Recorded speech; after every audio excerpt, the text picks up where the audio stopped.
There we go. We're live. Checking out on YouTube. It's live. Sweet. We have 3 people waiting, guys. This is exciting. Excellent. Welcome to School Friends Live, episode 3. Today I'm joined with Sarah Hankins, Inspire Action, Joseph Isosaki. How do you say your last name? Give you a 2 out of 10. It's Isosaki. It's very Isosaki. Yeah, Isosaki. Big brain. And then Lauren Messina for School Dance. And then, of course, hi, me, Pat the Honey Guy, your friendly neighborhood beekeeper on Skool. Get the name cards up there. Well, welcome, everybody.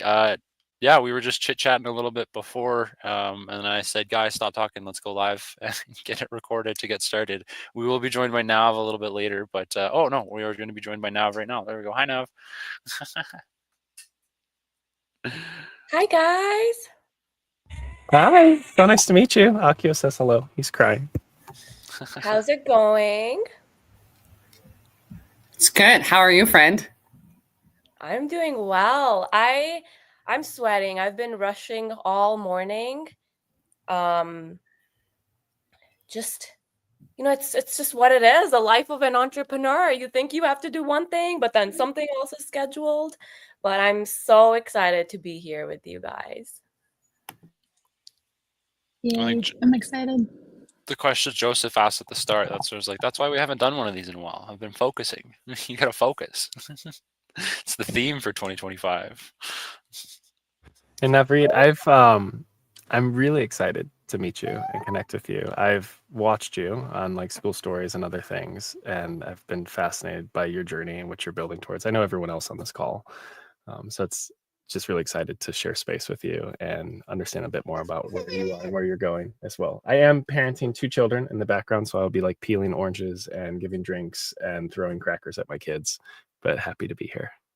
We are used to that here with Sarah and Patrice. Lauren, do you have children? And Lauren. Okay. Yeah.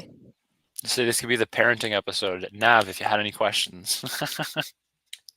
Actually, hold on. Not yet, but I'll know who to reach out to if I do.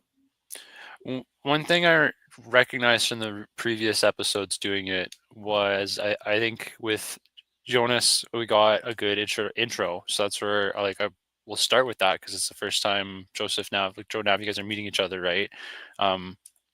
Hey, I'm Pat the Honey Guy. I got fired in August of 2023, and then Alex Hermosi invested in this cool thing called Skool, and now that's what I do full time because I applied to like 1,000 jobs and nobody wanted me for some reason. So here we are. That's my story.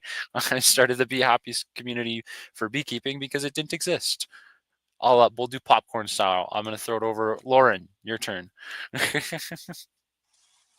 I'm Lauren. I dance and teach dance, and up until last year, I taught dance to adults, but mainly for the last 6 years, young kids, ballet classes and modern. And I facilitate a community called School Dance. It's been through many different names and might go through more names soon, but it's a community for anybody who's interested in dance. And then I also teach modern classes in Modern Dance Club, which just started like a couple weeks ago, a month ago. Well, popcorn style, we'll throw it over to Sarah. Hello, I'm Sarah. I always like fudge these up real bad. So I am kind of a serial entrepreneur. I've been doing entrepreneurship kind of stuff for 25 years-ish. Online, community-based online business for the last 15-ish. So built businesses to 6 figures, done all of that stuff, took some breaks because I've got 7 kids, been married for 23 years, and shit happens sometimes. Found Skool last January, February, something like that, when I was looking for a place to host my homeopathy holistic group and had never heard about Hormozy, never heard about Sam Ovens, I had never found a place. Like, I've built all these businesses, reached the 6 figures, did all the things just by doing the next right thing, right? Almost by accident, I joke, but never found a space with other business people that I fit in or that I jived with. But then finding Skool, like all that changed. And I found people that Some just freaking amazing, beautiful humans. All of you on this call are included in that. And just found my voice, right?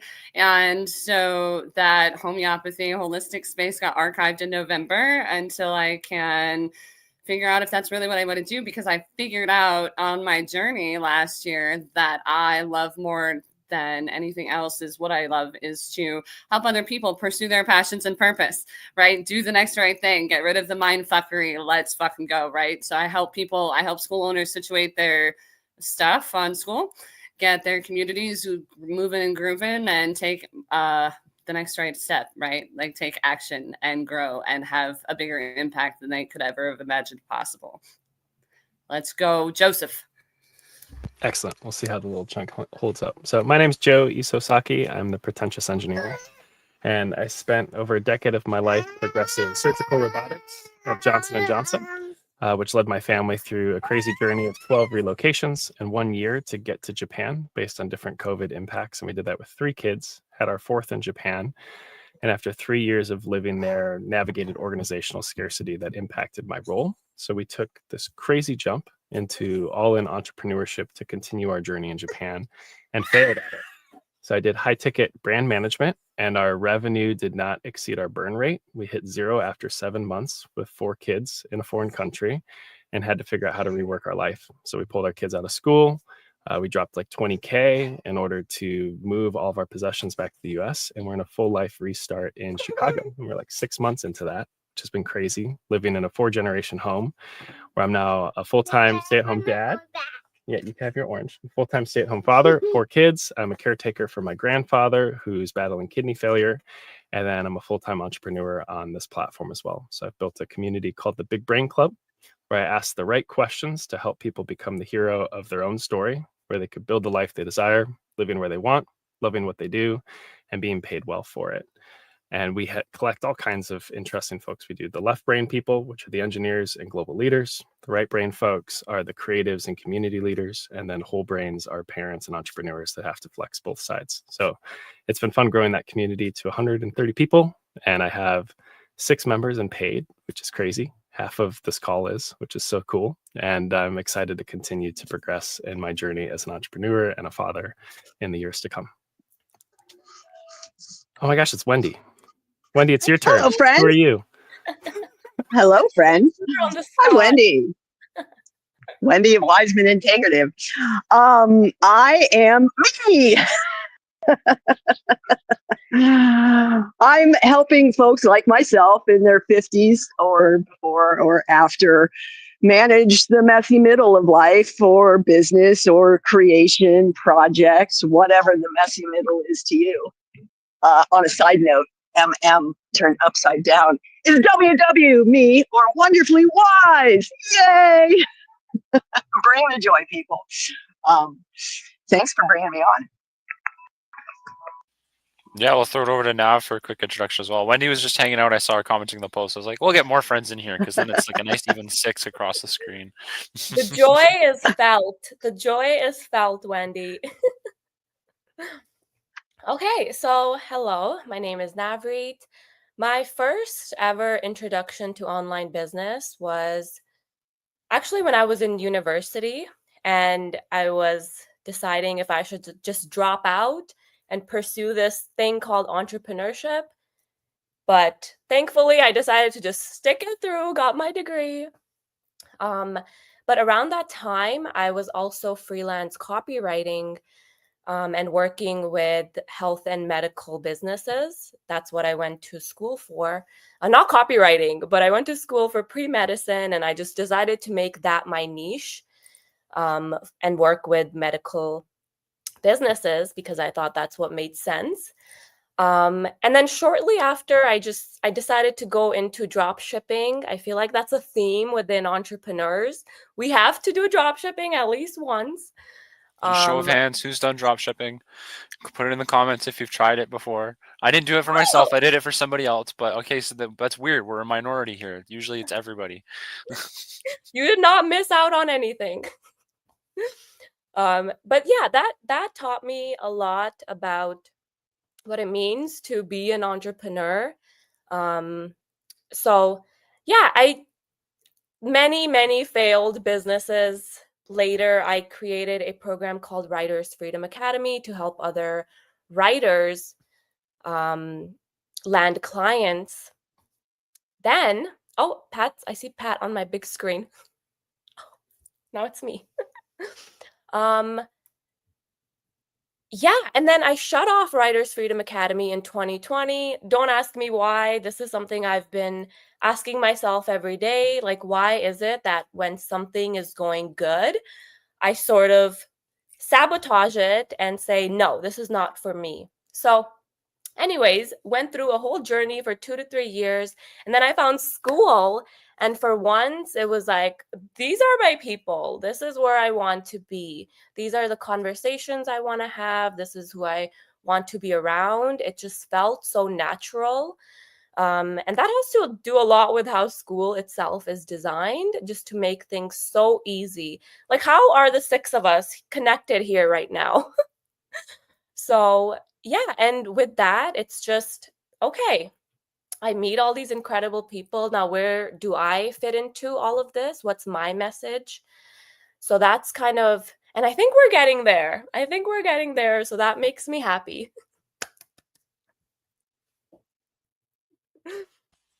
How many rebrands has it been now? That's why, like, I'm trying. I was trying to count them while you were talking about that. There, I was like, how many have I witnessed? What did we start with? We started with the Mind Supply because that was one of my brands. And then I think we moved right into book club after that. I got super involved in high school. That's where I was like, oh, this is just cool. This is just fun. This is just hanging out. Which, like, I get, like, maybe you you personally didn't want to be doing that, right? So then it kind of shifted and morphed it after a little while. But like high school was just felt like just all the one, not in like 1% top earners on Skool, but just the 1% of active members on Skool were just like, oh yeah, let's go to high school. Like, Nav's got high school, let's go back. Like, it's like instead of a $1 gift for everyone's like sending gifts to each other, and that's, in Ryan's community, it's like for free, and we're just hanging out with Nav. It's high school. That was like, well, in the fall, I want to say, like September 24, a while ago. Yes. But now we're, my rebrands, they reflect like where I'm personally at in that moment. And I'm sure you guys can 100% relate to that.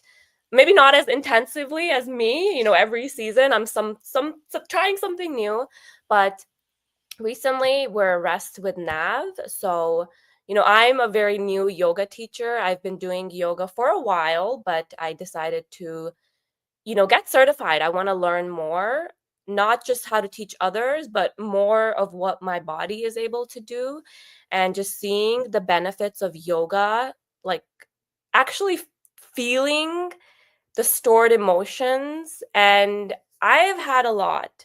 I don't know what we're going to talk about today, but so much in childhood that is finally coming up, and I'm like, let's flush it out. Let's flush it out. And that's my content, me sharing this journey of me flushing it out. Sounds weird, but here we are. Well, I think that's, you asked that question of like, I don't know what we're going to talk about today. And I think we all just kind of listed like what we're doing right now. I mean, I was trying to like come up, like, I asked this question. Sarah put it in our private chat of like, it would be fun question to see. So I was trying to work it in naturally, but what is the most unique entrepreneurship venture each of us have tried? So like, I don't have to think very hard. I'm an 8th generation beekeeper. Anyone else here been a beekeeper before? I've Tough, right? I found the next closest guy. He's 6th generation beekeeper. He's the other beekeeper on Skool, and we've been chatting and hanging out. We're probably going to start working together on something, right? So that's my most unique thing. I've been an entrepreneur since I was like 8. That's when my dad got bees, and then I've been selling honey at farmers markets every Saturday, cutting grass, like doing everything. Got my learner's permit so that I could drive myself to Dairy Queen to work the drive-through, and then my mom can drive and do whatever. Got my driver so I could deliver pizza when I wasn't working the drive-through, and like, I just kind of grinded through.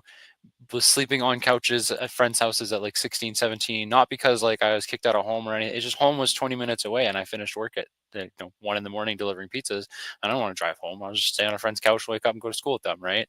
And then graduated moved down here to Edmonton, like 5 hours south from home.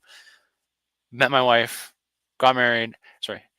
Met my wife, had a kid, COVID, bought a house, got married, had a second kid first, then got married. It's been a long, got fired in there too, right? So that's sort of the entrepreneurship, like leaning in. Nobody has the unique beekeeping story, right? But that doesn't feel that crazy to me. I guess I'll popcorn style again. Joseph, that's a lot of moves and a lot of stuff. So within that, with the kids and with that whole journey, what's been kind of the most unique? There's two parts to that question. What's the most unique entrepreneurial venture you've tried, and also like what's the most unique part of that experience that you can maybe share with us? So I don't know anyone else who's had 4 kids, moved to Japan, done all that, like, and then moved back, like done all that crazy. I think a good question. Try not to monopolize it. But I think one of the interesting challenges was just getting to the decision to do it.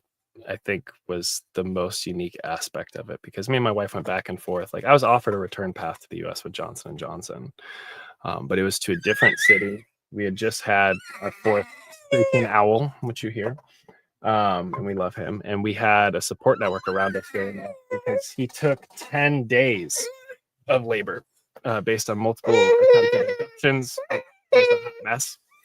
And we had friends that wrapped around us, and we just couldn't bear to be like a victim to circumstance of like J&J deciding what our life looked like, and that this experience we had in Japan had to end. But there was massive risks. Like we lost our visa sponsorship in a foreign country. We pulled a $75,000 personal loan to keep our kids in international schooling because we didn't want to disrupt their school. And we had this like audacity to believe that we could out earn that just based on the experiences we had and the connections we had, that we could take this jump, because we wouldn't know if we didn't try. So I think that's probably the most unique. It wasn't specifically what I was working on, because that was emergent. Like there's always from one of my first clients talks about like throwing spaghetti at the wall. Like there's always this season of trying to figure out like, well, how do I make money in the real world outside of J&J? I could do YouTube for someone who's already got a blog following. I could consult a startup that's making this software that allows you to learn different languages more efficiently. Like I did all kinds of different pieces to try to like position offers and get cash flow. I could build a community on Skool that's centered around me and have that crash and burn. So there's a lot of like little learnings that I navigated along the way. But I think what was unique about it was we decided to bet on ourselves. And that's something I've carried with me regardless of like hitting 0 3 times with 4 kids. Like I know we're like on the fringe of hockey sticks. Like I know how the pieces work now. I have all the learnings from pain. And it's exciting to see where we could go next as a family. Because ideally we want to split live. So we want to have something set up into Chicago to care for our family because our grandparents are aging. Have something set up in Japan so we could give our kids those international experiences during the summer and winter. And that requires like building a scalable digital business at 40 to 50K a month based on international schooling costs and multiple mortgages and things. So like I know what needs to be built, and now it's a matter of working to it consistently. Did I explore that question well enough? No, I think that was great. I just think that what you said there hits home for me of like we know what we want. Now we just need to get there. I don't know if I'll put it in the comments down below or something. I'll be sharing it in the Schoolers community. The social media manager or social media strategist for Gary V, and then the Caleb for Alex Ramosi, who helped him like do all that crazy growth. He said something very similar about like you work backwards from the goal, and like he had like a recent interview he did, but you step 4 is like figuring out what that is, and then you just work backwards on those 2 steps of like what would need to be true in order to get. I don't remember the whole thing because I just watched it last night doing dishes, but that's just that really hit home for me. Like you know what you need to do to get there, and like now it's just a matter of working backwards on the math, and it maybe it's going to take 6 years, maybe it's going to take 6 months. Now you know what that goal is, and you just got to figure out the inputs to get there, right? So I think that's more interesting than what was your most. I'm going to throw it to Sarah so she can answer the question that she asked in the chat. Fun. Let's see. Most interesting. It's kind of like been a journey, right? And I was thinking about how my kids have been so like my youngest, who's 9, like makes these art pieces, these paint pieces, right? And then my mom, her gram, comes over and she's like, here, these are $1. These are like, but I also remember doing similar, right? Like making splatter paintings and doing stuff like that as a kid. My first actual like entrepreneurship job, I think, was selling Cutco knives. Like, some of you aren't old enough to know what Cutco knives are, but like going to my friends' parents and like showing off these knives, and like they were bomb ass knives, by the way. But you know, doing that and going from there to like I went to hair school, right? So, and then I didn't want to work in the mall or like a shop, and I've got the extra certification I needed to be able to rent a space in a shop so I could use my own products. I could set my own hours. I could, you know, find my own clients and do what I wanted. Right. So that was kind of like the bridge into it. And by then I had 2 kids. Like I'm not going to be as good as Pat as remembering like when I got married and what ventures and when I had kids and all of this stuff. I did Etsy shop stuff, like made, you know, various fabric flowers and stuff like that. My first big, like the first one that reached 6 figures, was making baby carriers, like custom made baby carriers from these long woven wraps, and like making them more into like the buckle carriers that you see, and doing custom embroidery, right? And that's where the biggest almost kind of lesson for me was. Like, I didn't set out to start a business. I made my own carrier for myself for one of my, I think that was my 5th kiddo, right? And then I was listening. I was in I call it Facebook groups, you know, baby wearing Facebook groups, and like showing, I just was wearing it, right? Posting pictures. And then I was also looking at like what other people loved about certain carriers and what they didn't like. And like, I'm more small boned. So like I didn't love like huge, you know, straps and all of this other stuff. And then I had a few people reach out to me, right? Hey, you know, if I get this wrap, can you make it into this? You know, and so that's where it started. And it like snowballed into me having to hire a seamstress, right? So she could do like the bulk of the sewing of the carrier, where I was more focused on the things that I loved, and the things that I was good at was like creating the like custom applique, not your grandma's applique, right? Like I don't roll that way, like funky applique, or like based on something that's special to them and their child, right? So then I was able to do that more. So then I was able to scale, right? And I didn't know, you know, what I was doing really. But just like having that to look back on, you know, the next one was like a clothing business. So nothing, you know, stands out about that much. But with a carrier business and like building a community around it and like doing all of what I did, like I can look back at that now and go, you know, I just did the next right thing. I just took the next step. Like, and I asked people what they needed or what they wanted. I asked people what they didn't like, about what their current options were. And I just kept going, right? And even through the hard things, and even through like the lulls, right? And I was to the point where I was like I was contacting the wrap companies to get wholesale accounts, right? So I could get the wraps cheaper and then, you know, make custom spots or do all of this stuff. You know, it's not about like I said, I didn't set out to have this huge goal to build this empire, whatever I built, right? But it was just like, oh, this is fun. I like this.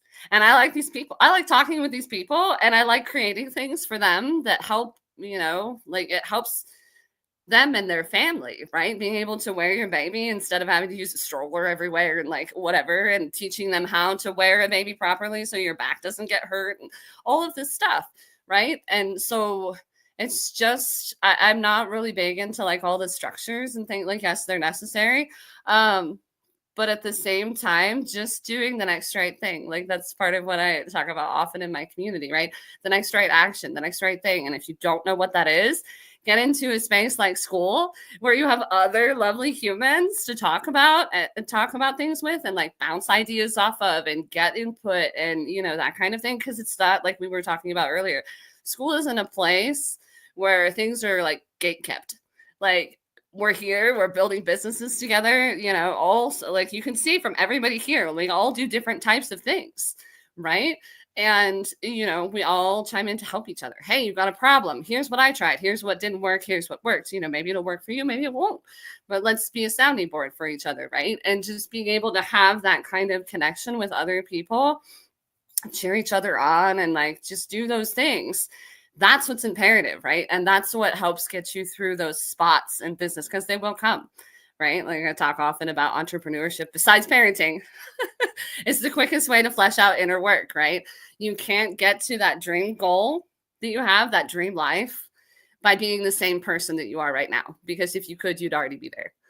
So part of that, you know, walking through all of some of the muck that happens, or the stuff that comes up, and you know, oh, I can't ask people to charge, and like I can't charge that amount of money. I can't do this. I can't do that. You know, but working through those things is what helps you with that inner growth, so that you continue then to make it to your dream goal, right? And if you stop and you just give up, like that's where most people stop with the entrepreneurship. It gets hard. Like you have to wait, or you're sowing all these seeds and you don't see the plant coming up yet, right? And the fruit from all of your efforts, but you have to keep going, right? And then the more that you keep going, the closer you get. And then it's like that. You guys have all seen that. I've seen it posted in Schoolers, that graphic of like the dudes in the tunnel, like digging against a wall. There's diamonds behind it, but most people give up before they get like halfway through.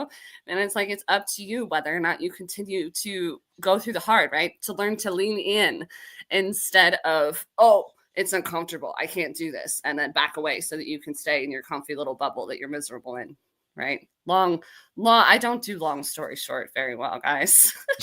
No, Wendy, how about you? We'll pass it over to you. That was great. I want to interject the 4 questions, because as you're saying that, I'm like, that ties to what Joseph was saying.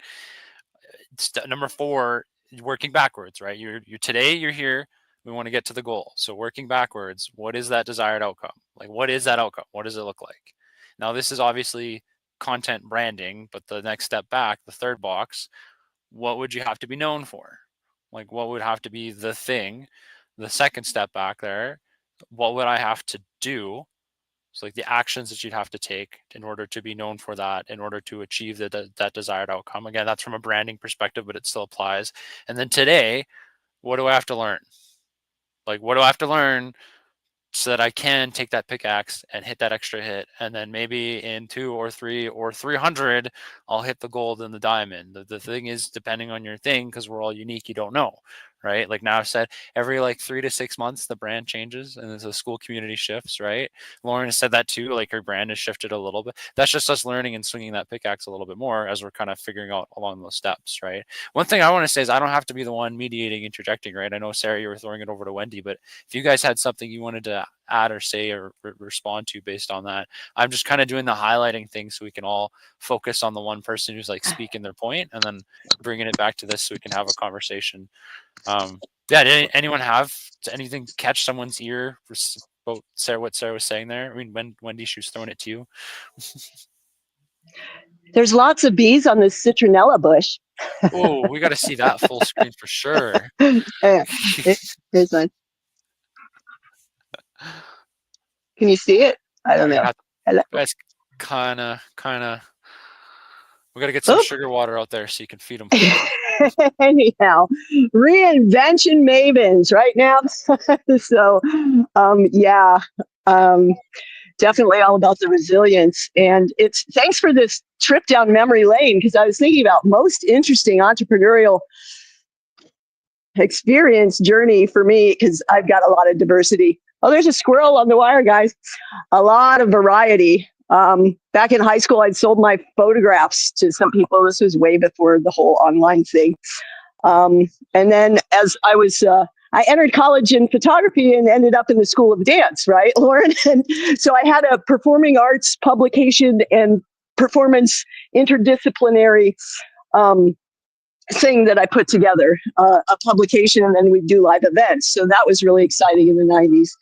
And then I got into decorative home accessories. I was doing stained and leaded glass, and that led to an amazing job of cultural historic restoration, working on Tiffany stained glass windows.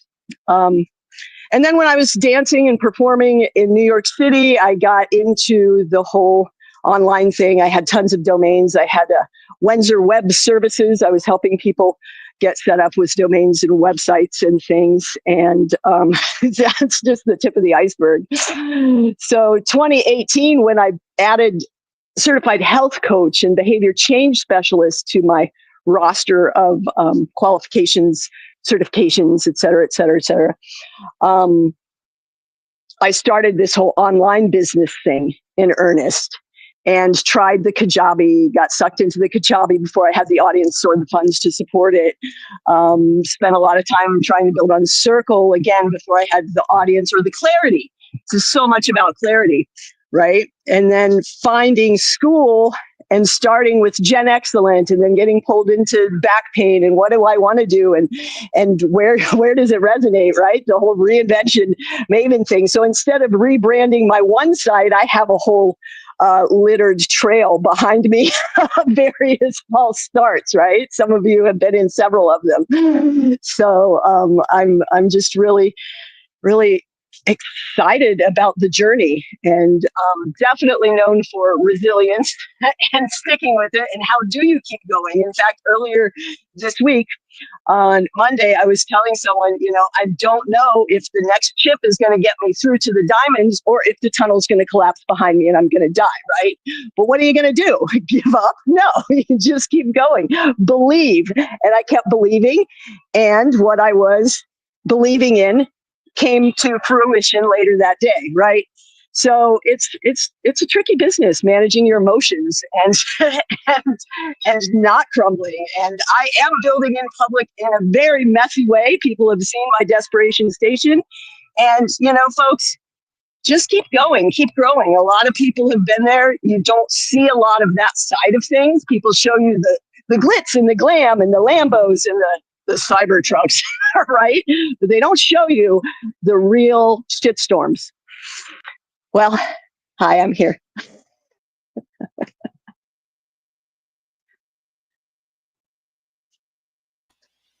So I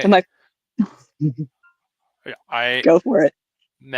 I just like Joe was saying, I saw Nav on School Stories, and that's how we got connected and met. And I was like, oh, I'm going to join her community. And then we just kind of became friends through school, right? I think it's the same with Wendy. Like, I don't think Wendy and I had like a formal introduction. It was just like, we're here. we're active. We're commenting. We're in the same space as cool. So I think same with Lauren. It was like, we're in Inspire. We're in like Joe's Big Brain. Like, we're just kind of tangentially are aware of each other and are there and see each other often. But there wasn't like a reach out DM, hey, hi, how's it go, whatever, right? And then I met Joe because he's doing such a great job with Big Brain Club of like getting friends to invite friends using the referral system. So that's how I met him, which then through Sarah. And I met Sarah because our friend Marcin from previous episodes introduced me to was it Skool community at the time, which is now Skoolers. I had no idea about that. And then I got introduced to that community, and I met Sarah through a call with Marcin prior to even being a part of the Skool community. And that's my foray into all that in August of 2024, basically, of like the introduction. So it took from February until August to meet my people, basically. And then from September until now to be like, I'm full-time on Skool, and we're all for like, this is the not the cool kids club, but like that inner circle of the people on the names on the list that you know and like remember and are familiar with.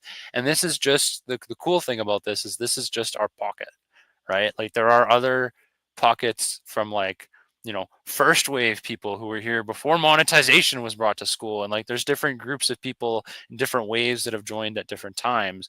But for us that are just active, there's just kind of different, like in high school, there's just different cohorts of us kind of collecting together and sharing similar we're all at similar levels in the game. We all share a similar vision.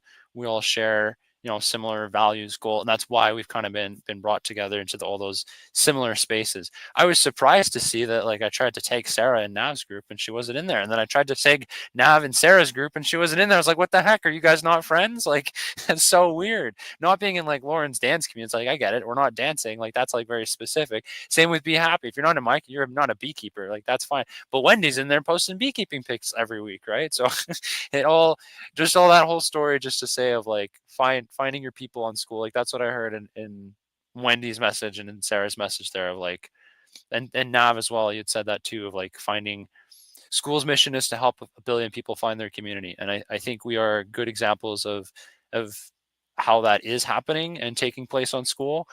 And then also the speed, like what I just laid out, those months, and it's getting way faster, way quicker. Like new people jump on, they're just embraced with open arms, and we just go, right?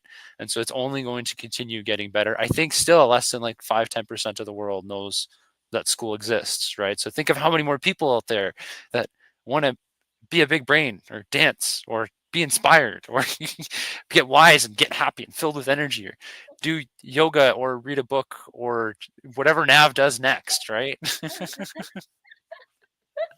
I just was thinking about that when Wendy was chatting. I was like, how do I remember where I met everybody? I don't know if anyone else had something to add based on what Wendy was saying there. I mean, I'll just quickly add that I'm an engineer and not a dancer, and I'm part of Lauren's community, and I think it's remarkable and fantastic. And I hung around enough to record a video of me dancing, which was something I've never done in my life. So, like, there's always space. I was going to say, you were in the video. You were in the video. I am. Wait, I had a question though. Nav, are you like part of that first wave of people? Because I feel like when I first got on Skool, I just remember being like, oh, it's a podcast with Nav. And now I'm like, I'm in Nav's community. Were you like part of that first wave of people that were there? Like, give us that background, because we just see you on Skool Stories with Matthew and Bijan. We just assume, oh yeah, Nav and Bijan are like people, right? Like, and that's people watching this right now too are seeing us, and they're like, oh, these guys are like, oh, and they're like, we're Skool famous, right? But that's like, Nav's just the same as any of us. So like, giving us all that context would be awesome. Yeah, so I'm just checking on my profile. I think in April was my 1-year anniversary on Skool. So I don't know what the first wave is, but all I know is I joined last year. I did not know anyone on the platform. I have heard of Sam Ovens, but I don't think I watched any of his content, or maybe I did back in like 2016. I definitely knew Alex Hermosi and Layla Hermosi. I mean, like, seeing their content, so I definitely felt like they were my mentors. So I also saw Alex promoting Skool on his story, but I only joined because a previous client of mine was like, hey, you need to check out this thing called Skool. And, hearing everything that you guys shared, a thought that I was having was, it's the people. Like, we're here for the communities, dance, like Lauren. I still have yet to join a class, but just being part of your community, it's like daily little reminders that I get throughout the day. I'm like, I should dance. And then I think about Lauren. So even if I'm not actively participating, I'm thinking, and the more like I see everyone, we just like associate, okay, this is what they're doing. And then me just getting daily reminders to be inspired. So it's the people, and it has always just been the people. And that's why I think, I'm okay with doing so many rebrands, as, messy it may look. And I have those moments where I'm like, I have no idea what I'm doing. Like, I need some serious help. But at the same time, I'm like, no, this is who I am right now. This is how I don't care how I'm being perceived, but this is how I am. This is what feels good to me right now. And how can I show up for my people? So yeah, it really is. And like, Sarah, the things you just shared, I had no idea you had this incredible business. And even Wendy sharing, I'm like, I did not know any of this about you guys.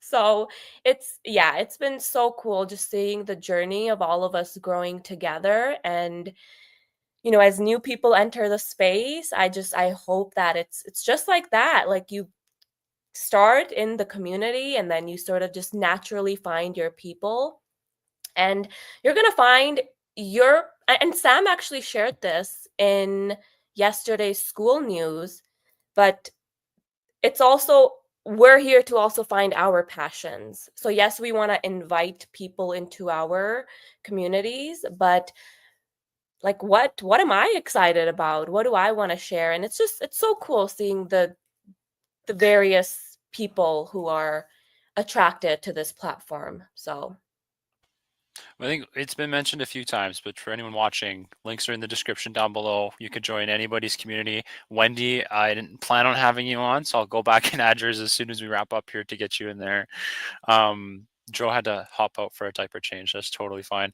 Nav, you didn't answer the question though, and I think I have the answer, Lauren. Because I've kind of pieced it together. Is basically like Nav joined and was involved with Rainbow Games at the time, which was part of Captivate, which is Goosify or Wingman now, and that's kind of that Goose's brand and journey that he was with. And Sarah, I'm slipping on his name right now, and I feel so bad because I met with him and he gave me so much of his time. Bon.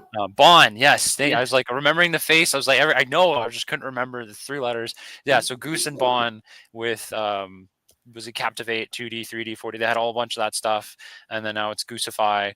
And then they got Wingman, the software that they're doing. So I think that was, correct me if I'm wrong now, but that was kind of your introduction as you got involved with the Rainbow Games, and just through that process, them winning the school games and you being a part of that, that's what kind of led you to being on School Stories with Bijan, just being there because you were there for a little while in a few episodes. And then that kind of like ingrained you in school history. I was like, Nav is just kind of an right established place, right character. time. Yeah. Yes. Right place, right time. Yes. Yeah, sorry for not answering that question, and thank you, Pat, for sharing. Yes, my first ever School Stories was with Matthew, and I think it was maybe a month into me joining the platform. I'm just trying to see if it's where it is, but on there, oh, I found it. Yeah, every community is its own mini planet. Like, that has been my message, always will be my message. I shared it in the chat there, but that was my first ever School Story episode. And I remember Matthew said, because when I first joined, I sort of made this decision to just put myself out there, and I'm so grateful that I did. Because I'm not a type of person to be on Reddit. Yes, I will go on there if I need some info, but I'm not in the community. I don't talk to people. Like, I'm just there more for the knowledge. But Skool, for the first time, was, okay, this is a people business. Like, this is a people thing over here. And I have always been a people person, but I always thought, business, I need to do it alone. It's not something that I like. I don't want friends. Okay, they're a waste of time. That was my mindset before. Okay, but now it's really like, okay, these are people. This is a people thing, and there's a real person behind the screen, and the messages that we choose to share, just like being mindful of that. And yeah, so every community is its own mini planet. That was the first episode for School Stories. And then Matthew had invited me onto the one with Bijan, and I think I did one with Patrice as well. Not this Patrice, the other Patrice. I've never been on School Stories. Matthew never invited You went from faceless. You were doing faceless content, Nav, and then you came to school, and boom, there you are, full face forward. It was amazing. I'm just like, the fact that you two are here, Wendy and Sarah, because I had known you guys through Captivate, I believe. And just to be here again with you guys, like, I have chills. Like, the journey that we've all been on, and we've seen each other grow in such incredible ways. So I'm just very grateful to be here with you guys. It's been freaking amazing. Like Wendy and I are the grandmas here. Like she and I, we joined the same group last February when there was a health coach group that was pushing to like place in the top 10 for games or whatever, right? So she and I have known each other since last February, and I didn't know, because Skool didn't send me an email, that the Skool community, like main Skool community or games, existed until the end of April. And that first community, like besides Wendy, like they're amazing humans, but like that wasn't my tribe. But it's the day, you know, I still have to make a post. I haven't made it yet. I've hit 365 green, right? I did it a week and a half ago. Like that day that my activity chart was like green and like stayed green for that whole past year was the day that I found the main Skool community, which is now Skoolers, right? Because that's where I found people that weren't afraid to be authentically themselves and that like fully stepped in. And a lot of neurospicy people, I'm neurospicy, like a lot of people that operate differently and not the mainstream business way, right? So it's been super fun, super, super fun. And obviously those were your people, because you shot right on up to level 9 to become the goddess, right? I think I've met all of you through the Skool community, main Skool community, besides Wendy, like that initial group. But like, because then I found Captivate, and that's where like Nav and I started talking. And then, you know, met Pat through Marcine, and then met Joe and Lauren through the Skoolers community, right? Or the main Skool community, because that's what it was back then. But it's just like, this is like a caveat. Like, if for any reason somebody's seeing this like recording in the future and you join Skool and you create your own space, don't forget to fucking join Skoolers. Like, and make sure you know, chime in, like come chat, like hang out with us. And that's where like the really magic things happen, you know, because you don't have to do business alone. Like Nav was saying, it's like I've done it. Like I did it for fucking years. Like I said, like never found a space that I fit. It's so much better to do it with friends that get it, right? We all get like how hard this shit is, like, but how much it's also worth it, right? Even the small wins along the way, you know, we're here to help each other out. So it's definitely much better to do business alongside friends that are also doing business together. When you said too, for anyone watching in the future, for anyone watching who's not on Skool right now, Skool is so cool that the next opportunity I get, I'm going to DM the CEO, Sam Ovens, and tell him, hey, we've been thinking this for a while. Are you doing it? And that thing is auto inviting people to the Skoolers community, because I know for a fact through super secret stuff that it works, that they've done it before, that they can do it. I know that it is complicated and technical since they stopped doing it as like a feature or a perk that could potentially have been released in the future. But everybody who creates a Skool community should get an email from Sam Ovens. Hey, this is Sam. Just wanted to let you know we've got this cool community called Skooler. Like just a super simple email one time once you sign up and put in your credit card information. So that piece of advice right there will save and so many people and reduce churn. They might already be doing it. I'm just like talking up my butt here, but that's how cool Skool is that like we're gonna go talk to Sam after this and be like, hey, you should do this, and he will see it and he will go, yeah, okay. Yes, that's the way Sam is, right? Yeah, because I can't imagine, like, had I not found it, I was like days away from like leaving, because I had left the other community. Like, if I had never found that, like, I would never have met all of you lovely humans. I would never have figured out that actually what I love doing most is what I'm currently doing now, and like helping business owners and school owners, you know, do what they love and actually get results, right? Like, I can't even imagine. Like, I can't even imagine. Like a year ago, like I could have never thought like what happened would have happened. And like, had I never found the Skoolers community, I don't know where I'd be. Like, it would be crazy. Like, I can't even imagine. Yeah, it's the same for me, because I joined like kind of like you and Wendy, like in January of that year that all of us joined. But I would join Skool games, and I didn't know there was Skoolers either, or Skool community. And I know, like, I guess some people were in both, because I see they have like a long history in Skoolers, but I didn't know until like, honest, I feel like it had been almost a year. And then I found it was whenever I saw you, Sarah, around like level 8 or level 9 or whatever when I got there. But I was like, oh, this is where everybody's been at. Because I was over in School Games, which was also great.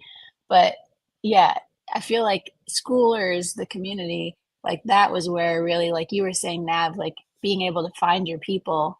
Like I found some people that I connected with in School Games, but I was also really focused on just like following the directions and doing what people said and then building on my own. And then when I switched to the other group, I was like, oh, this is where people are like sharing and collaborating. And like, this is, yeah. So I'm glad that they're combined now because it's like that whole sense of the vision that Sam has for school. I feel that in this space, and I didn't always completely feel it in School Games. And I was like, once I got there, I'm like, oh, yay. Okay, we can collaborate. Like, and also then I started getting in other people's communities and I hadn't been before. I was just in like a few dance ones. And then, yeah. So it's like finding people is so much easier now. And I feel like the automatic thing you were talking about, Pat, I'm surprised it's not like that already. Like people don't get a message. The Sabs talked about it before, like they talked about it during season 1, and like Alex Hermosia said too, is like we don't even send emails. Like so like youth sitting over there building your school community thinking you have to do, or your business or whatever it may be, thinking you have to do all these different things. Is like, no, multi-million-dollar international corporation, big money, multiple investors, huge. They don't even send emails. Like they just recently started doing that. So they will be sending you emails by the time you're watching this, right? And they do send email for the notifications and stuff. But the nurture sequence that we're taught to do, we're like, when you join the community and you give me your email, I'm supposed to send you like 7 or 8 emails. And like, first I need to get a reply all the way through to like, I'm upselling you so you buy the thing from me if you're interested, right? School doesn't even really do that. And they just started kind of implementing some of those things, right? So TLDR, or too long didn't listen. If you don't have a school community and you're not in the Schoolers, you want to create a school community so you can get into Schoolers to meet the 50,000 plus other people building dope communities on Skool. This is just the beginning. That number is going to like double, triple, quadruple, 10x in the coming years, the decade that we're invested for.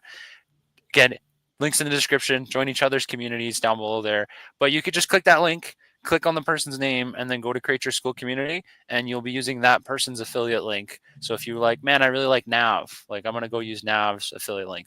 Find Nav's community, click on it, click on her name, go create your community. Her affiliate, when you pay Skool $99 a month, Nav will get $39 a month. It's like $39.60 or something like that. It's a 40% affiliate commission across the board for everybody. If you're going to create a school community, somebody somewhere is going to get $39. Why not support one of these awesome people here? And you could do that by finding their link down in the comments. Or you could use mine too. Mine is in the comments too. And we'll all be happy to help you. I have a question. That's all like action aside. Let's move on. Yeah. What is everybody's most unique or favorite recent find as far as like school communities? So like people like see like for the whole last year, right? Like Hormozy push, all of this. Oh, school's just about making money. Like Pat does honey. Like we've got dance, all of this stuff. But I wanted to ask everybody, like, what is the most unique like space that you have found recently, or like it doesn't have to involve like making money? I'm in a loyal shepherds group that I love because obviously you probably saw the 2 German shepherd faces here on the live with me, but I'm really loving it. Loyal shepherds. I think for me, it's been Calvin Hollywood's community leadership group. So I was on the wait list for that and very involved before it opened. I got to level 6 before I was even allowed to post. And for me, we talked about like the ability to find community and find and connect with people. And I think something that I've been learning is you can pay for friendship, which seems wrong and weird. But I recognize there's inner circles within these spaces. And if you can get within the right circle of people, you're going to be surrounded with individuals that are actually aspiring to what you, or have accomplished what you aspire to. And within that community, there was multiple School Games winners. There were people that were doing 40, 50, 60K per month recurring. And I got to see which ones I liked the businesses that they were doing and which ones were destroyed by the businesses they were running. but I got to be in proximity to both. And you get some of that in Skoolers as well, but 50,000 is too large to have an intimate like connection with, whereas I can post to a much smaller audience. I can engage on their posts much more naturally. I've had a lot of DMs, and for me, that group has a really interesting culture of focusing on engagement and less on leads, which has driven a lot of how I do different principles within the Big Brain Club. I've adapted things and made it my own naturally. But for me, that was very transformative to make a choice to pay for community, to trust that there's some gaps I have. And if I could just get in the right circle with the right people, I'm going to figure it out. And now I hop on a call once a month, maybe, but I'm still in it because I like meeting the new people that are there. Like Calvin has my money forever because I just like who he's attracting. And then I'll continue to build regardless of it. So I think finding that niche is really important for you, whatever that looks like. It doesn't have to be Calvin. We got a comment on a post about to like the doing the live today from Evan. Shout out Evan. And he was like, man, Skool should use this for ads. Calvin Hollywood, there you go. There's an ad clip for you, customer testimonial. I'll send you the clip of Joe saying that, and then you can just boom. No, Calvin's awesome. I was on his wait list and that stuff too. But I mean, as you know, Joe, I'm not paying for your community because I just can't afford it right now. Focus, time, money, and time is all focused on the one thing, right? Since I'm unmuted and talking, I found I recently had to give my dog up for adoption. We have 2 kids. We're way too busy around the house. She wasn't getting the care she needed, and I like the dog food and the walks, like time and money, just could not afford to give her the care she deserved. She had been my dog. It was my sister-in-law's dog. Then there's too many people in that house, so she was our dog. And then we had her between like 3 moves, and then we had our first kid. And then her sister wanted her dog back, so then she took her dog back. And then she had a kid, and then we took the dog back, but we had a kid, and then we just had to give it up for adoption, and so we found it. But before that, I found the Silly Sausages community by Liberty Grace. It's $9 a month, and it's so cute. It's so Skool. Everyone says those comments about wholesome communities. This is a wholesome community. If you have a dash hound, if you like dash hounds, I'm not affiliated. I don't have an affiliate link. I could put it in the comments. I probably won't. Just go onto skool.com/discovery and search the Silly Sausages community by Liberty Grace. It's so wholesome. They've got like, I don't want to like comment on marketing or branding or anything like that. It's a really, really cute community. And I was really awesome chatting with her in the DMs. That's also just the meta. Like we've talked to Calvin Hollywood in the DMs. Some of you watching are like, oh my God, that's crazy. How could you ever do that? I mean, Joe, we do it, right? Liberty runs the community, and I reached out to her through Skoolers, right? I was just like, hey, I found you. I think what you're doing is really cool. And she's like, oh, do you have a dog? And we got to talking. And I mean, if I had the extra $9 a month or the annual price that she's paying, and I was planning on keeping the dog, I would have joined, right? So just finding your people and finding your community. Like I feel like that's the theme for today that we keep harping on, right? And it's an access thing as well. Like I interconnected within Calvin's community. I became valuable within the group. And then when there's the right opportunity, I made an ask. So I asked if he'd do a podcast with me. And that was the first time recording a podcast with a guest, even though that's a vertical that I've wanted to get into forever. So like more doors open when you're in the right circles and the right spaces. And I think one of the challenges is also this sense of self-exclusion. Like I didn't post in Skoolers for a long time.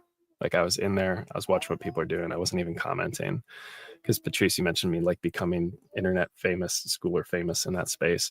I almost didn't do it at all. And then I was at GameStop with my 2 kids, and they were just playing Nintendo Switch, and I was firing off some DMs, and I had this idea of like, just make a post about how like you can integrate fatherhood and entrepreneurship. Like I could run my business in the gaps, and my kids can play a game for a little bit, and you don't have to follow all of this toxic Sarah's bro hustle language, right? There's different pathways to actually build a thriving business and be present as a father.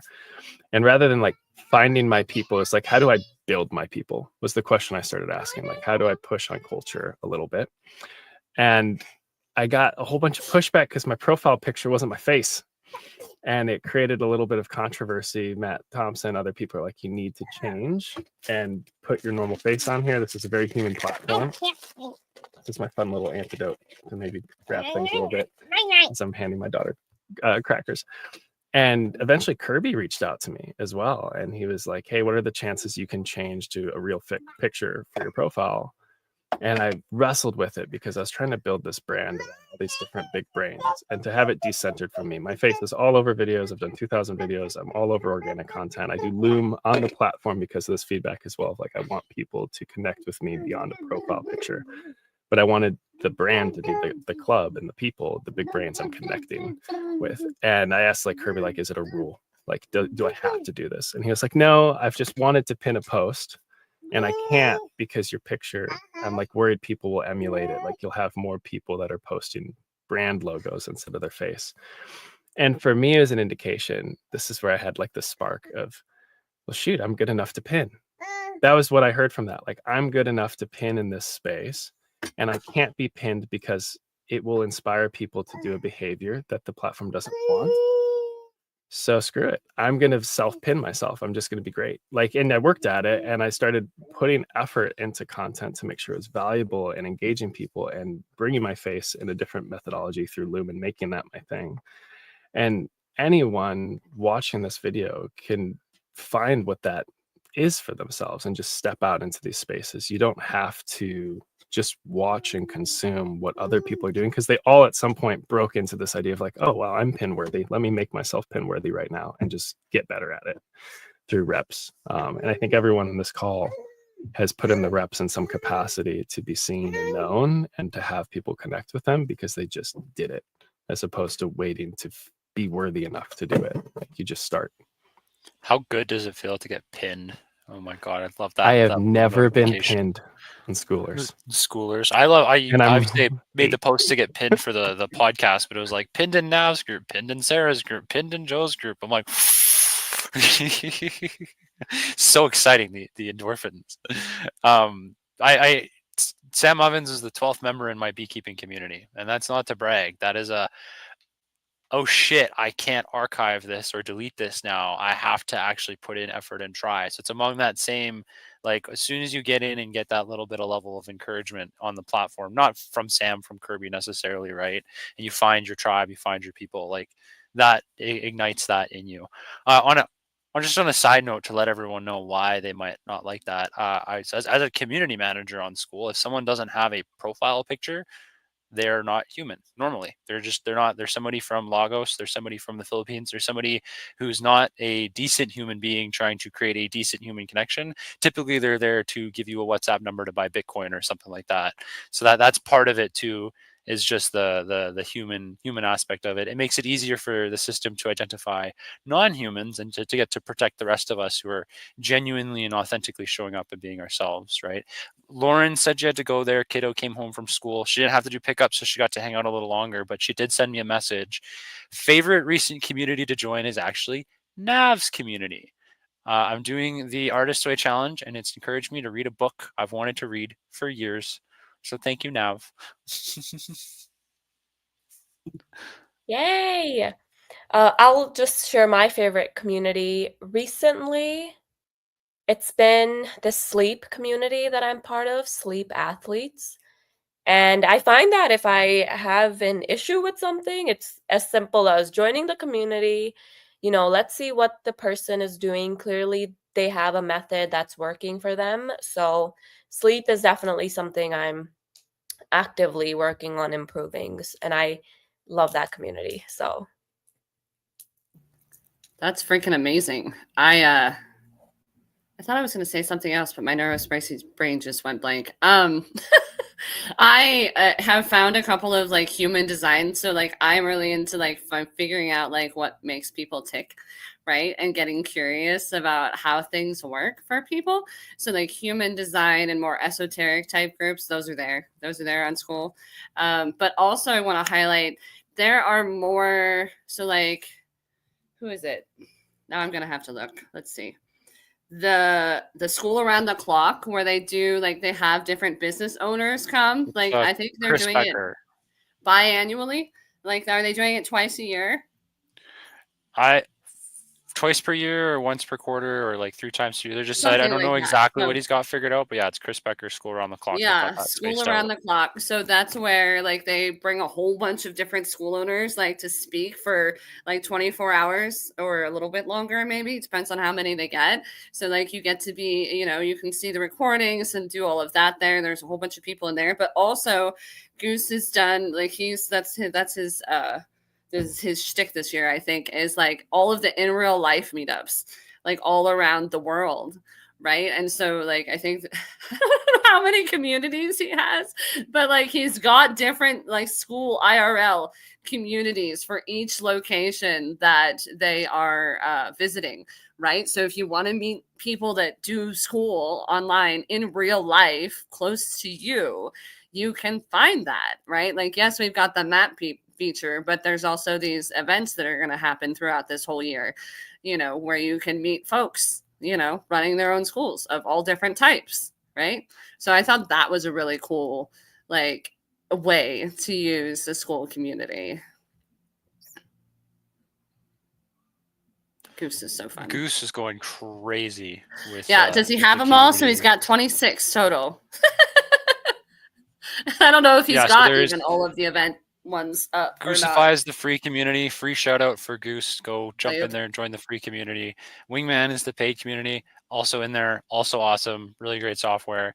I think these events have passed already or are coming Okay. up soon. I don't know. And then there's the World Tour group for anyone who's hosting or being a speaker. And then there's Miami, Chicago, London, Vancouver. Got Vancouver added to the list, or no, Vancouver was on there already. Got Toronto added to the list. Let's go Canada. See you there, Nav.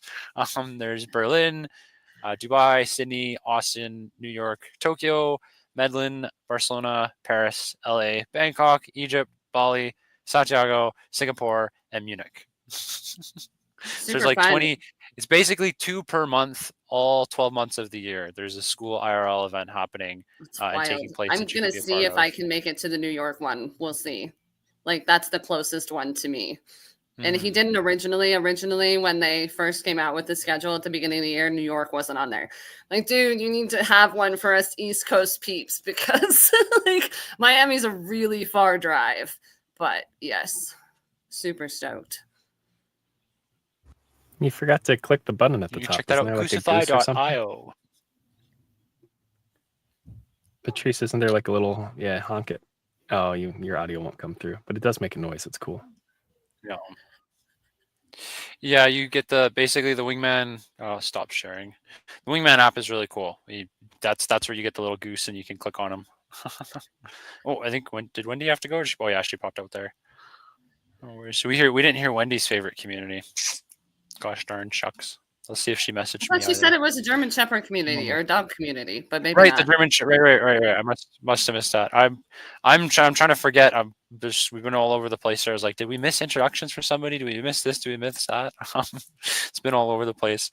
I think maybe this is the best spot to end on, is we've talked a lot about like where we've been, where things are going. What are we most excited for the year like coming up? Forget like a decade, 5, whatever. Like in the next like 90 days, what are we kind of most excited about? I mean, or in the next year, new updates, like the what are you most excited about that's like coming up close? I don't know how soon it is, but on Tuesday, Sam said live streaming and video hosting on Skool is the thing that's going to be happening.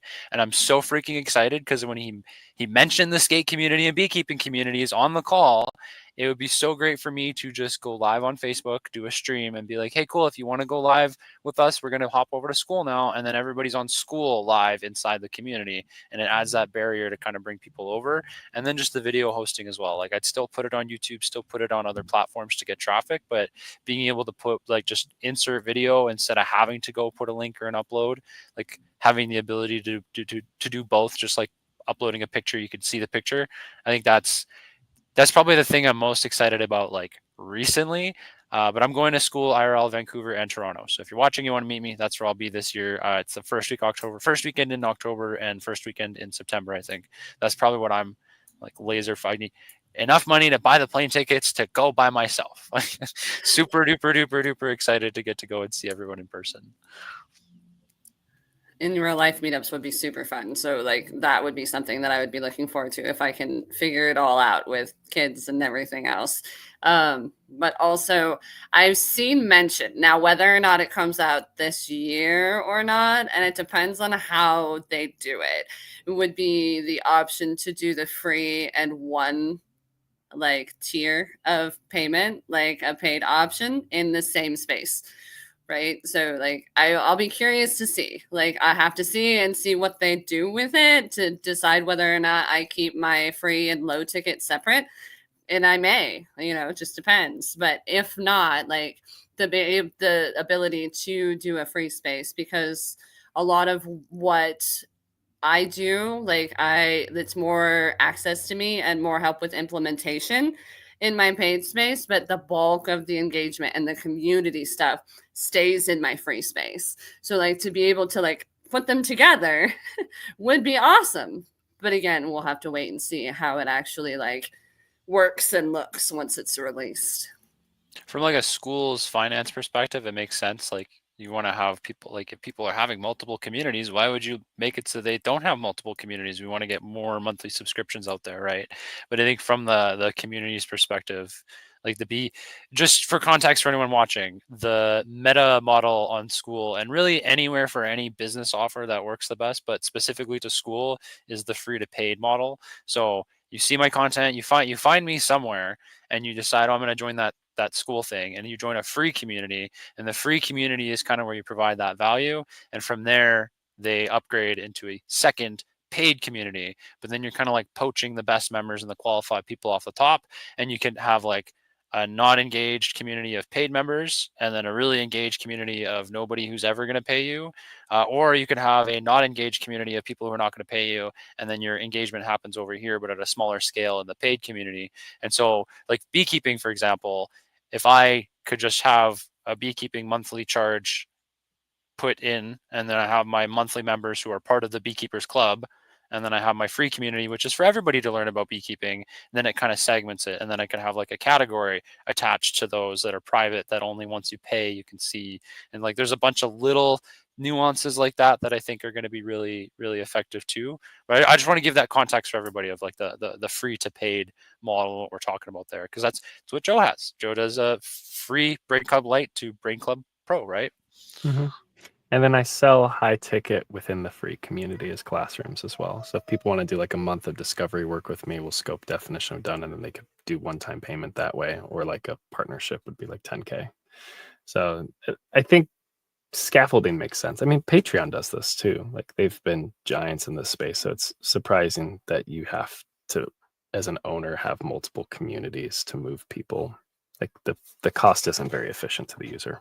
The tier system is across the communities, not within the one community. I do see I see arguments for both sides. I think the flexibility at the end of the day is what we would really care about, is just the ability to do what we want within reason, right? Mm-hmm.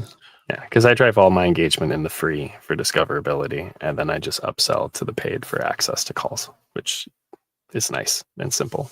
So I actually went through my pro community and I deleted every post.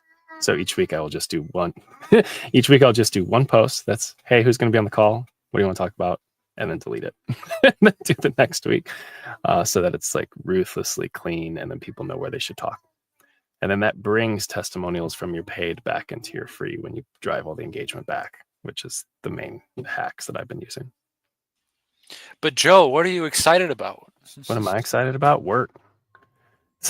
So for me, like, I fixate on inputs, not outputs. There's still things I measure.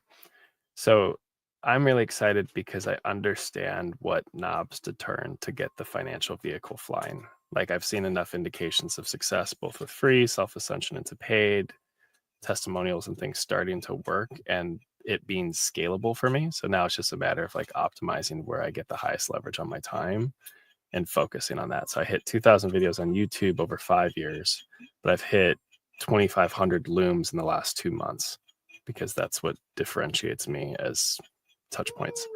And I'm trying to figure out, like, in the next 6 months, I could probably get up to 3,000 organic pieces of content total, and probably 5,000 to 6,000 Loom messages.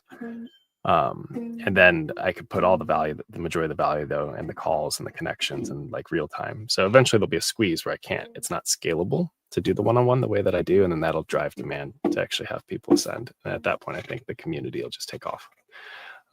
So I see a lot of potential for this to work and to scale team, which is really exciting because I led global teams at J&J. I had like 32 people working with me in surgical robotics that I directed across a global community.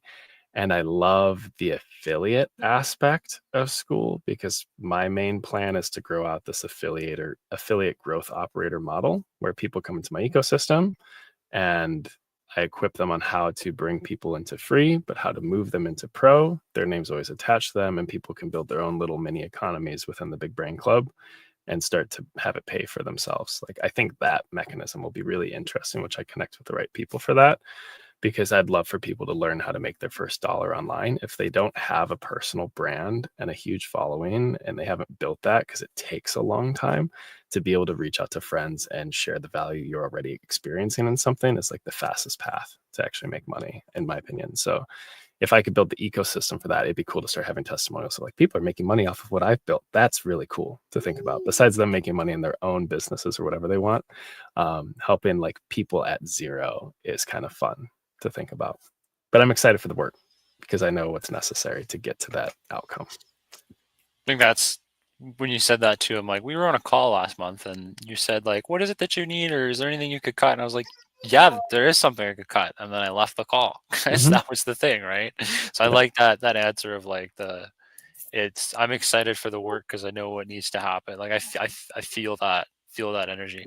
I do have a question from one of our viewers, Aaron. He wasn't able to put it in the chat, but I have a DM from him. So I do want to ask that. And this is something where like all four of us can kind of chime in and we'll wrap up on that, I think. But really quick, Nav, what are you excited about? I think it was what you mentioned, the live streaming. I think that'll be a game changer, just making the funnel a lot less, just easier. Like, you can go live on TikTok and send people straight to the Skool community, go live on Instagram, send people straight to the Skool community. As simple as saying, oh, if you want to continue this conversation, just join me here. And that's actually how I joined Goose's community.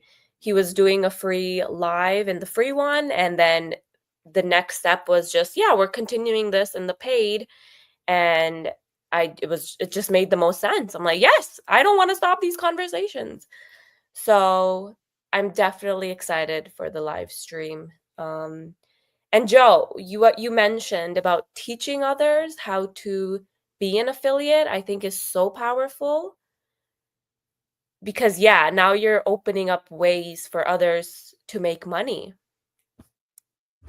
And it's part of my onboarding. So like my onboarding is like ruthlessly simple. Like, I only have 3 steps of like, learn how to belong by interconnecting with somebody who's already made these specific posts, because I bring them through the assessment and then I teach them how to do the assessments. Part 2, part 3 is bring a friend.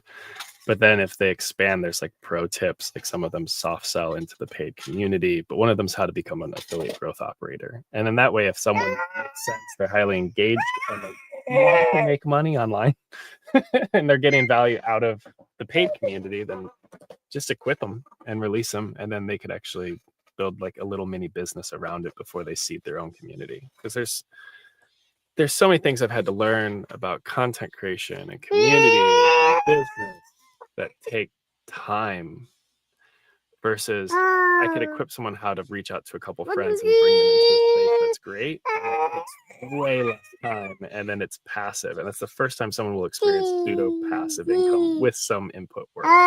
So I think that'll be an unlock for certain folks within my community.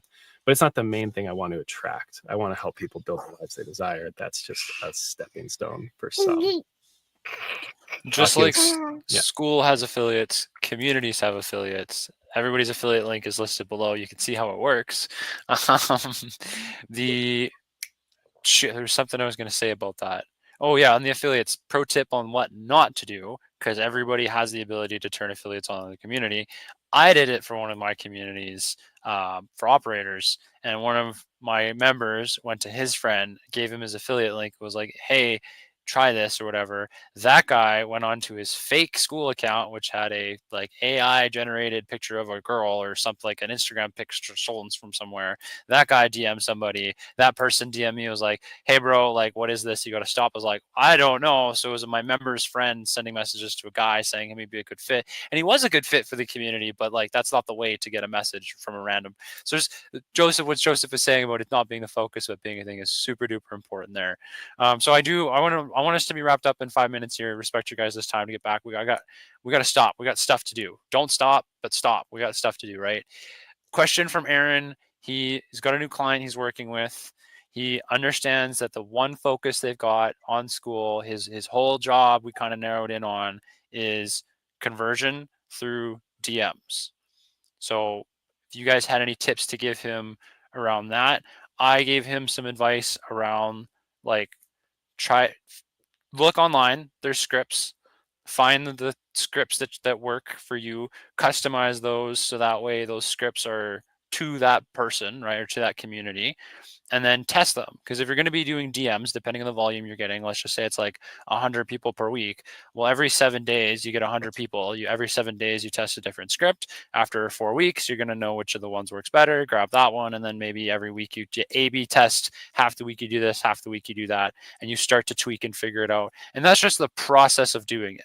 The actual like doing it and what works and the technicality of like what do you include, what do you talk about, like my advice is like focus on the pain points and the dream outcome.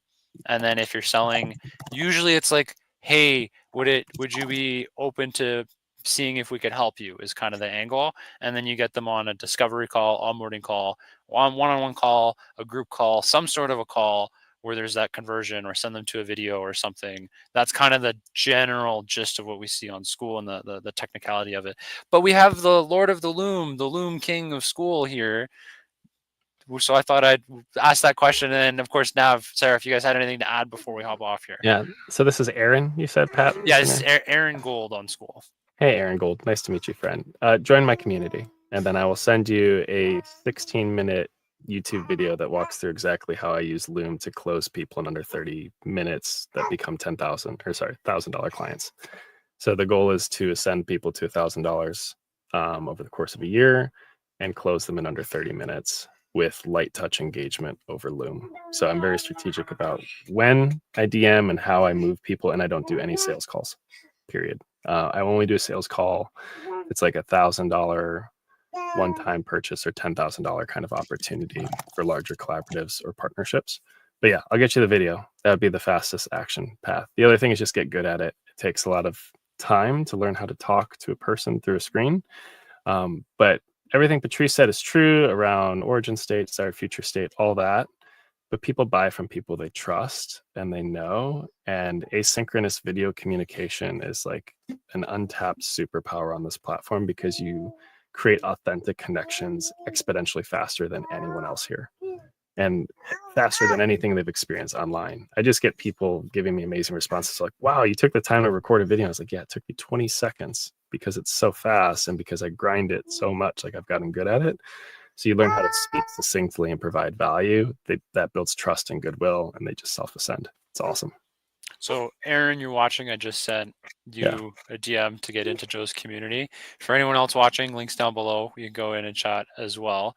Sarah, Nav, if you guys had anything to add on the DM side.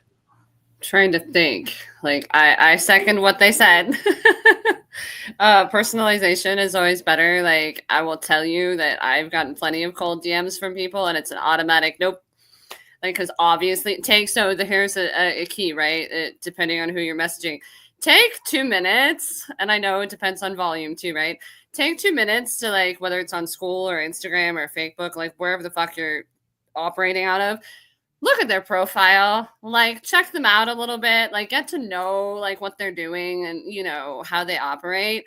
And then, you know, send your Loom or your first DM reach out or whatever, like, you know. And even if you get to the point where you're sending so many Looms that you can't do a personalized one, if the people, I assume that they know that their ideal client, who their ideal client is, and their offer, right? So you can make 4 to 5 different versions of, a loom that touches basic, common pain points, common dream outcome, common, whatever, and getting them imagining themselves in that dream outcome without those pain points, right?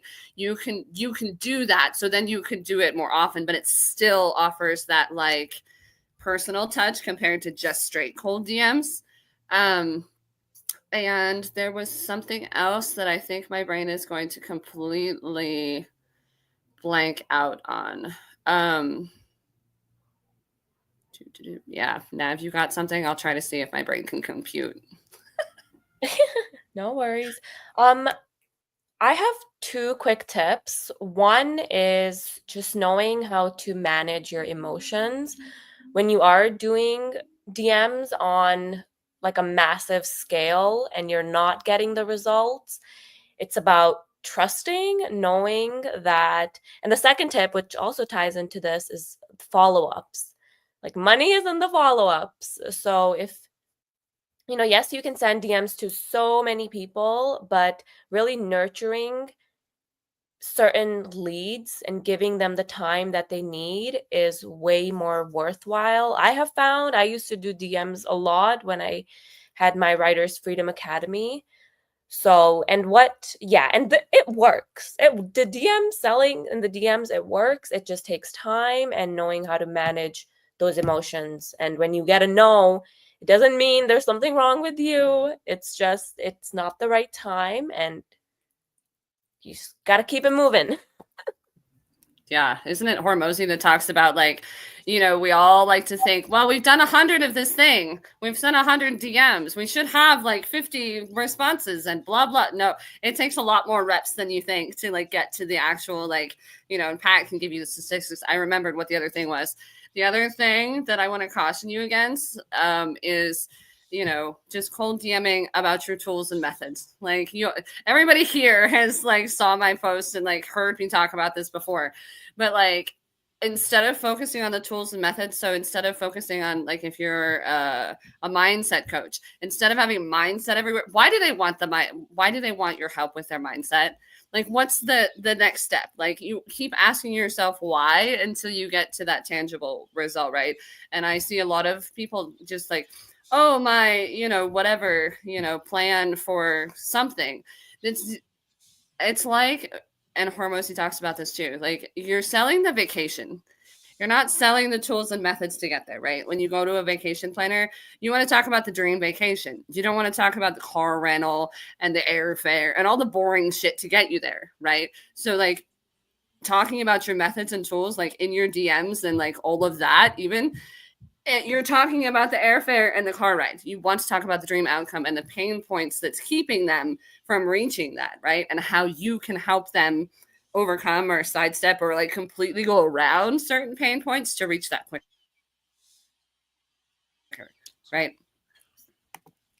When just to end on that too, I think in Aaron's case, he's doing the community management where it's inbound, like people are joining the community, the auto DM is going out and it's his job to kind of be the DM setter managing that. So that is one version of this. So there's going to be some scripting, some back and forth. The other version, which we've all gotten, is the outbound, hey, paragraph text of information. Bleh. It's the LinkedIn. When you sign into LinkedIn, you always have one sponsored DM and it's just like a bunch of like stuff, which normally doesn't really work, right? So if you're going to DM people, like good example of this is last episode we had Jonas on. Never met him. I only know him because I'm friends with Jamie, who is his growth operator, who helped him win the games. And I was talking to Jamie before they won the games at the end of last season. Then they won. I sent Jamie the congratulations. And then I reached out to Jonas and was like, hey, Jonas, super awesome. Had a little conversation. By the way, would you be interested in this? And that's how I got him on the episode to talk. Same with like Ryan Duncan was on episode 1. Some people might look at that and be like, "Oh my God, you got Ryan Duncan on an episode!" Like Joe's story of getting Calvin Hollywood on the podcast, right? That was a natural relationship being built until it was a point of having that mutual exchange, right? So it depends on inbound, outbound, and how you're doing it. So that's just a kind of caveat for anybody watching. But for Aaron specifically, really work on that inbound sequence. Let's get those sales for you, man. We know that it's going to happen. And to wrap this up too, if you want, join Joe's community. He's going to send you that video he talked about. For anybody watching, right? Anybody watching can DM any of us at any time. I mean, if that's not true for you, then turn your DMs off, guys. You could do that on Skool, but I know we're all open and willing to chat. And if you have more questions, you can reach out to us.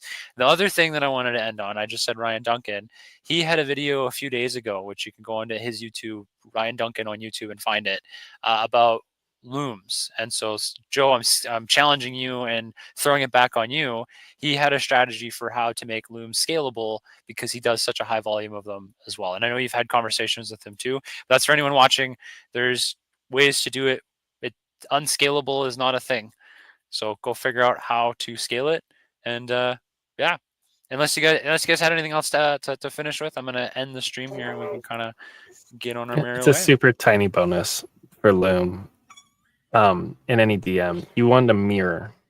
So when I'm interacting with someone, say on a comment, which I treat as a DM, it's like the entry to a DM, I will show them their own profile. So like I'll be screen sharing, we'll be chatting, I'll be answering their question. And then it's just always like a little spark of like showing curiosity. Like, oh yeah, what are you all about? And I'll click on their profile and I'll show their bio and be like, oh, that's really cool. Like I'll explore their community just for like 3 seconds. But you're holding up a mirror and exuding like curiosity and joy around what they're crafting, because everyone puts time into their craft.